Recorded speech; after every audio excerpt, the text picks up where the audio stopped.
আজকে আমরা বাছামারিতে এসেছিলাম। আমাদের পুরাতন মালদা পৌরসভার 7 নম্বর ওয়ার্ড, খুব পুরনো পাড়া, এটা বাছামারি। আপনারা জানেন যে মালদা জেলার লোক সংস্কৃতি বাহক হচ্ছে আমাদের গম্ভীরা। এই গম্ভীরা উৎসব আমরা এই চৈত্র সংক্রান্তি থেকে আরম্ভ করে আমাদের বৈশাখ মাস পর্যন্ত এই গোটা মাসটা ধরে এই উৎসবটা হয়। আর গম্ভীরা কথাটার অর্থ হচ্ছে মহাকাল বা শিব।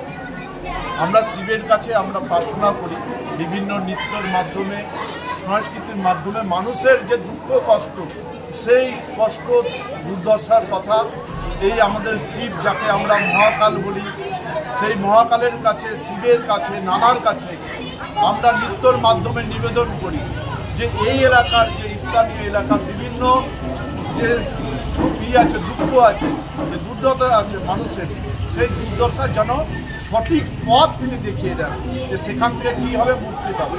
তো আমাদের পুরাতন মালদা পৌরসভার আজকে 7 নম্বর ওয়ার্ড এবং 8 নম্বর ওয়ার্ডের যে বহু শিল্পীরা আপনারা দেখেছেন নৃত্যর মাধ্যমে সেখানটায় নিবেদন করছেন এবং গম্ভীরার যে সংস্কৃতি, সেই সংস্কৃতি তুলে ধরছেন।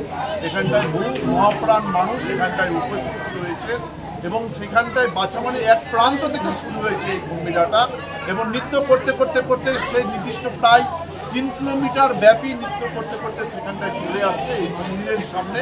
সেখানটায় নৃত্য করেছেন। এখানটায় উপস্থিত আপনাদের আমাদের কাউন্সিলর থেকে আরম্ভ করে আমাদের এখানটায় বিভিন্ন আমাদের এক্স ভাইস চেয়ারম্যান থেকে আরম্ভ করে এখানটায় আরও এক্স ভাইস চেয়ারম্যান রয়েছেন, সমস্ত এখানকার ভগবান মানুষরা রয়েছেন। এই সংস্কৃতি, এটা পরম্পরা চলে আসছে এই বাছামারির। এবং আমরা এই গম্ভীরা উৎসবের আমরা পুরাতন মালদা পৌরসভার পক্ষ থেকে সমগ্র পৌরবাসীকে এবং মালদাবাসীকে জানাই আন্তরিক প্রীতি এবং শুভেচ্ছা।